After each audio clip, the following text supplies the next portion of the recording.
नमस्कार, प्रणाम दोस्तों, आप सभी का स्वागत है हमारे YouTube चैनल पे। तो चलिए बहुत ही प्यारा सा भोले बाबा का शिव गुरु का शिव चर्चा का गीत स्टार्ट करते हैं। बांधतानी दया की पोटलिया गुरु जी, अरे बांधतानी दया की पोटलिया गुरु जी, अरे बांधतानी दया की पोटलिया गुरु जी, दया की पोटलिया जाके घरवा में खोलब, दया की पोटलिया जाके घरवा में खोलब।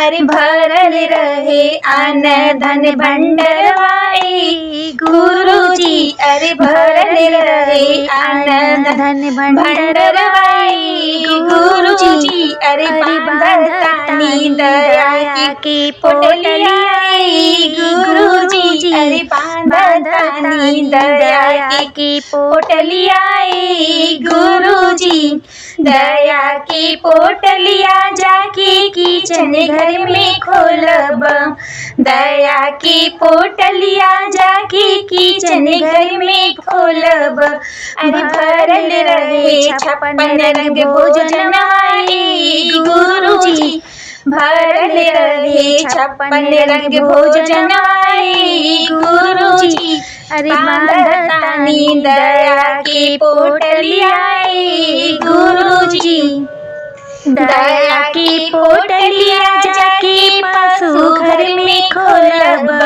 दया की पोटलिया जाके पशु घर में खोलब।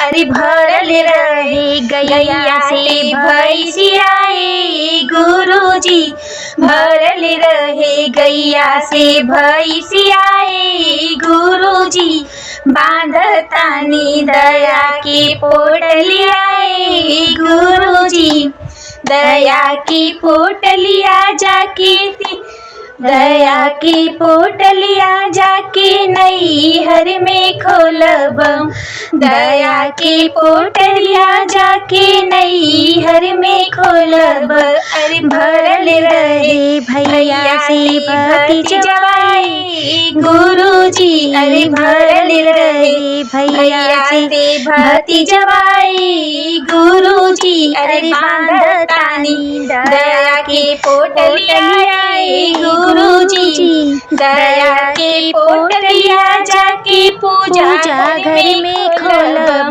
दया की पोटलिया जाके पूजा घर में खोलब। अरे भरल रहे दया की भंडरवाए गुरु जी, अरे भरल रहे दया की भंडरवाए गुरु जी, अरे बांधतानी दया की पोटलिया गुरु जी, दया की पोटलिया जाके शिक्षक घर में खोलब, दया की पोटलिया जाके शिक्षक कक्ष में खोलब।